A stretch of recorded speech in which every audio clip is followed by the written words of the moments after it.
അസ്സലാമു അലൈക്കും വറഹ്മത്തുള്ളാഹി വബറകാതുഹു. ഇവിടെ ഒരുമിച്ച് പഠിക്കുന്നത് 2024 ഇന്ത്യയുടെ 28ാം സ്വാതന്ത്ര്യ ദിനത്തോടനുബന്ധിച്ചിട്ടാണ്. നമുക്കറിയാം, ഇന്ത്യ സ്വാതന്ത്ര്യം എല്ലാവരും ആഘോഷിക്കാറുണ്ട്. ഇപ്പൊ ഇങ്ങനെയൊക്കെ ആഘോഷിക്കാനുള്ള കാരണത്തിലേക്ക് സ്വാതന്ത്ര്യം ഇല്ലാത്തൊരു കാലഘട്ടം ഇന്ത്യക്കുണ്ടായിരുന്നു.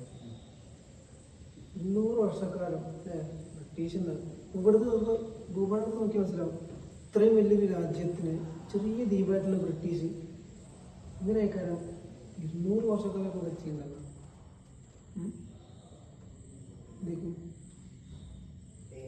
ഇത്രത്തോളം കൂടെ വേറിട്ട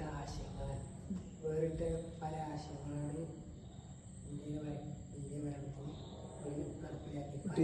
ബ്രിട്ടീഷുകാർ പല രാജ്യങ്ങളിലും പല രീതിയിലുള്ള നടപടികളാണ് സ്വീകരിച്ചത്. ഇന്ത്യയിൽ നോക്കുമ്പോൾ ഡിവൈഡ് അതായത് ഭിന്നിപ്പിച്ച് ഭരിക്കുക എന്നുള്ളത് ഡിവൈഡ് റൂൾ. ഇപ്പോൾ ഈസ്റ്റ് ഇന്ത്യ കമ്പനിയാണല്ലേ ഇന്ത്യയിൽ ആദ്യം ഭരിക്കാൻ വന്നത്. ഈസ്റ്റ് ഇന്ത്യ കമ്പനി 1960-കളിലൊക്കെ ബ്രിട്ടീഷിന്റെ ഏക കമ്പനിയായിട്ട് വന്നു. അതൊരു മോണോപോളി നിയമപ്രകാരമായിരുന്നു. മറ്റു കമ്പനി ഫ്രഞ്ച്, ഡച്ച്, പോർച്ചുഗീസൊക്കെ വന്നത് 2-3 കമ്പനിയൊക്കെ ഉണ്ടാവാൻ സാധ്യത ഉണ്ടാവും. പക്ഷെ ഇവർക്ക് ഒരു നിയമം ഉണ്ടായിരുന്നു, ഒരു കമ്പനി മാത്രമേ ഇവിടുന്ന് പോകാൻ പറ്റൂ. അങ്ങനെ ആകുമ്പോൾ കുറച്ച് ഉപകാരങ്ങൾ ഉണ്ടാവില്ല. എന്താ വെച്ചാൽ പ്രശ്നങ്ങൾ ഉണ്ടാകുമ്പോൾ ഏത് കമ്പനിയെ സ്വന്തം രാജ്യം നോക്കണം എന്നുള്ളൊരു പ്രശ്നം ഉണ്ടാവില്ല. പിന്നെ ഒരു ബിസിനസ് നടത്തുമ്പോൾ ഒരു വീതം ഗവൺമെന്റ് ഉണ്ടാവാറുണ്ട്.